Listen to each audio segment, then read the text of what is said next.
কোরবানির পশুর কোনো গোস্ত বা চামড়া বা যে কোনো অংশ আপনি কাউকে পারিশ্রমিক হিসেবে দিতে পারবেন না। যেমন কষাই আপনি রাখছেন, ওই ব্যক্তিকে আপনি আলাদা টাকা পারিশ্রমিক দিতে হবে। কোরবানির গোস্ত দিয়ে আপনি পারিশ্রমিক দিলে এটা আপনার আদায় হবে না। হ্যাঁ, আপনি কোরবানির গোস্ত তাকে হাদিয়া হিসেবে দিতে পারবেন, অথবা আপনার মন চাইলে আপনি কোরবানির গোস্ত নাই দেন, আপনি তাকে পারিশ্রমিক আলাদা ভিন্নভাবে টাকাই দিতে হবে।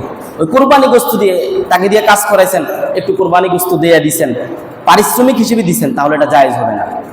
এটা মানে হালাল না, শরীয়তের নিয়ম না। আপনি যদি কাউকে দিয়ে কন্ট্যাক্ট নিয়ে, অনেকেই যারা বড় গরু কুরবানি করে কি আনে, যারা এগুলো কাটে তাদেরকে আনে, তো তাদেরকে গোস্ত দিয়ে পারিশ্রমিক দেওয়া যাবে না। আলাদা পারিশ্রমিক দিবেন, এরপর আপনার মন চাইলে কিছু গোস্ত হাদিয়া হিসেবে দিবেন। এরপরে কুরবানির চামড়া, এগুলো পারিশ্রমিক হিসেবে দেওয়া যাবে না। ধর তো চামড়াটা দিয়ে দিছি, টাকার বদলে 300 টাকা পাইতি, 300 টাকার বদলে চামড়াটা নিয়ে যা, এগুলা জায়েজ নেই। হ্যাঁ, নিজে চামড়া দ্বারা কোরবানি গরুর চামড়া এটা আপনি কি করবেন, এতিম মিসকিনদের জন্য মাদ্রাসায় যেখানে লিল্লাহ বোর্ডিং আছে সেখানে নিজে বিক্রি করে ওই টাকাটা দান করে দিবেন। হ্যাঁ, এখন তো বর্তমানে অনেক জায়গায় মাদ্রাসার ছাত্ররা গিয়ে কালেকশন করে, তারপরে অনেকে আমরা দিতে চাই না। এরপরে কুরবানির বস্তু, কুরবানির চামড়া, এটা মসজিদ মাদ্রাসা নির্মাণ কাজে দেওয়া যাবে না।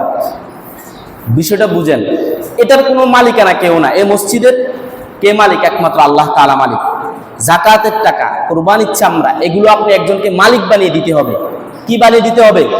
এই কারণে যাকাতের টাকাও মসজিদের নির্মাণ কাজে ব্যয় করা যায় না। যাকাতের টাকা আপনি একটা নির্দিষ্ট ব্যক্তিকে মালিক বানিয়ে দিতে হবে। মসজিদের কি কোনো মালিক আছে? কোনো মালিক নেই। মসজিদের মালিক একমাত্র আল্লাহ তাআলা। তো ঠিক কুরবানির চামড়া, এটাও আপনি যাকে দেন তাকে মালিক বানিয়ে দিতে হবে। তাহলে আপনি লিল্লাহ বোর্ডিংয়ে দিলে সেখানে অনেক অসহায় কি বাচ্চারা পড়ে, তারা ওই চামড়ার যে টাকাটা, ওই টাকা তাদেরকে ওই টাকা দিয়ে খাওয়াইলো, তাহলে তারা মালিক হইল, তাহলে সেটা দুরুস্ত হইব। মাদ্রাসা নির্মাণের কাজে দিতে পারবেন না, কিন্তু লিল্লাহ বোর্ডিংয়ে যেই ফান্ডে মাধ্যমে তাদেরকে খাওয়ানো হয়, ওই ফান্ডে আপনি জমা দিতে পারবেন।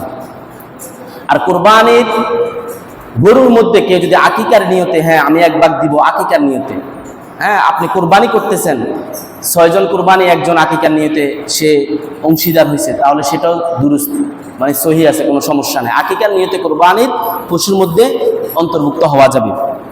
আরো অনেক গুরুত্বপূর্ণ মাসালা আছে ইনশাল্লাহ। বাকি যে মাসালাগুলো আছে আমরা সামনের সপ্তাহে আলোচনা করব। আজকে একটা সর্বশেষ কোরআনের আয়াত বলে শেষ করি। সেটা হচ্ছে আল্লাহ তাআলা কোরআনের মধ্যে স্পষ্ট বলেছেন, লা ইয়ানালাল্লাহু লুহুমুহা ওয়ালা দিমাউহা ওয়ালাকিন ইয়ানালুহুত তাকওয়া মিনকুম।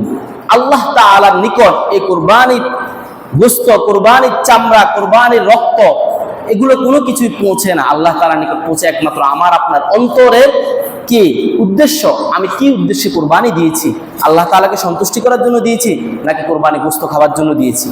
তো এই কারণে আমরা সবাই কুরবানি যারা দিব, এত কষ্ট করে কুরবানি দিচ্ছেন, যদি নিয়তটা সহি না করেন তাহলে আপনার কুরবানি হবে না। এই কারণে একমাত্র আল্লাহ তাআলাকে সন্তুষ্টি করার জন্যই আমরা সবাই কুরবানি করব। আল্লাহ